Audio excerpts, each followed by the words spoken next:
ایسا لگتا ہے کہ وضو کرنے کے بعد ہوا خارج ہو رہی ہے،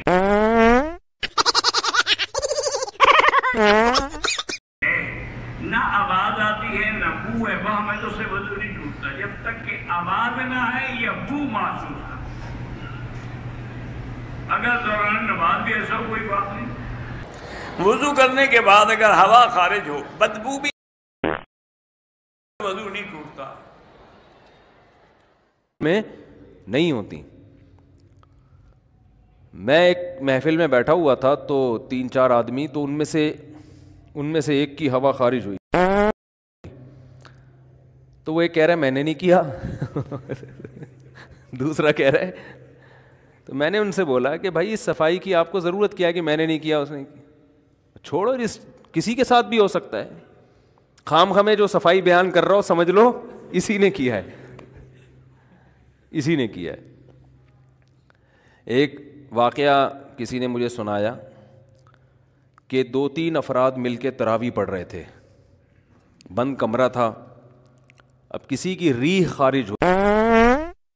ہوئی نا، تینوں امام کی ہوئی ہوگی یا ان 2 مقتدیوں میں سے کسی کی ہوئی ہوگی، ریح خارج ہوئی تو بدبو بہت زیادہ آ گئی، ہو سکتا ہے کسی کے ساتھ بھی، اتنی بند کمرہ تھا تو اتنی اسمیل تھی جس سے اندازہ ہوا کہ تینوں میں سے کسی کا وضو بولو بھائی ٹوٹا ہے۔ تو اس بتانے والے نے واقعہ سنایا کہ تینوں نے 20 رکعتیں مکمل کی ہیں شرمندگی سے بچنے کے لیے، کہ کیونکہ اب جو جائے گا وہ پکڑا جائے گا، اور لوگ بولیں گے یار ایسی اسمیل، یار پتہ نہیں کیا کھاتے ہو تم۔ حالانکہ اس کا تعلق پیٹ کے خراب ہونے سے بھی، آدمی زیتون پی رہا ہو اور بدبو بہت زیادہ آ سکتی ہے، کیونکہ پیٹ بعض دفعہ لوگوں کا خراب ہوتا ہے، تو پیٹ تو کسی کا بھی کسی وجہ سے خراب ہو سکتا ہے، تو اس کا کہ انسان کی عزت یا ذلت سے کوئی تعلق نہیں ہے۔ تو میں نے کہا کہ اگر وہ عقل مند ہوتا، امام میں عقل ہوتی نا، تو وہ کہتا کہ بھائی ہم تینوں کو چاہیے کہ ہم جا کے وضو کریں، کسی کا بھی وضو ٹوٹا ہے اور یہ جو اللہ نے پردہ ڈالا ہوا ہے تو پردہ ڈالو، تینوں کو چاہیے کہ وضو کر کے آ جائیں۔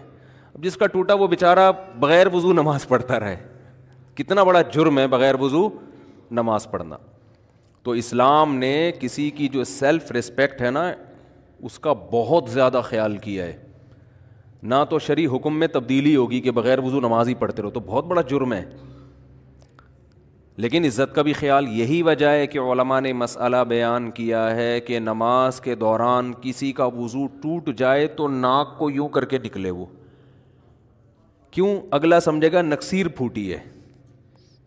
ناک پکڑ کے نکلے گا تو شاید کیا ہوا ہے، نکسیر پھوٹتی ہے نا، بلیڈنگ شروع ہو جاتی ہے ناک سے، تو اس میں جھوٹ بھی نہیں ہے کہ بھائی ناک پکڑی ہوئی ہے، ہماری مرضی، ہم جو چیز پکڑے ہیں ٹھیک ہے نا، کان پکڑے ناک پکڑے ہمارے پارٹس ہیں نا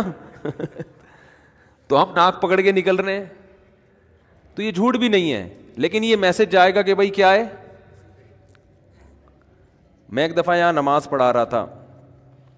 تو میں نے نماز کے بعد دیکھا کہ میرے کپڑوں پہ بلڈ لگا ہوا ہے نا، کہیں سے جیسے آدمی کی خارش کرتا ہے نا دانہ پھوٹ جاتا ہے، مجھے اندازہ نہیں ہوا، تو میں نے اعلان کیا بھائی نماز دوبارہ ہوگی۔ جو عقل مند تھے سمجھدار تھے پڑھ لی دوبارہ، انہوں نے بھائی امام صاحب کہہ رہے ہیں تو کوئی وجہ ہوگی۔ اگلے دن 2-3 آدمی میرا خون پی رہے ہیں، نہیں کیوں دوبارہ کیوں، کوئی کیا ہوا کیا تھا، بار بار آ کے پوچھ رہے ہیں ہوا کیا تھا۔ میں نے کہا آپ کو اچھا ناظرین، آپ نے دیکھا کہ مولویوں کی کس طرح سے ری خارج ہوتی ہے، اتنا حلوہ کھاتے ہیں نا اس لیے ری تو خارج ہوتی ہے۔ ری سے مطلب پچھواڑے سے ہوا کا خارج ہے نا، پالو پھوسی پرلم کیا کیا نکلتا ہے آپ نے نہیں سوچا۔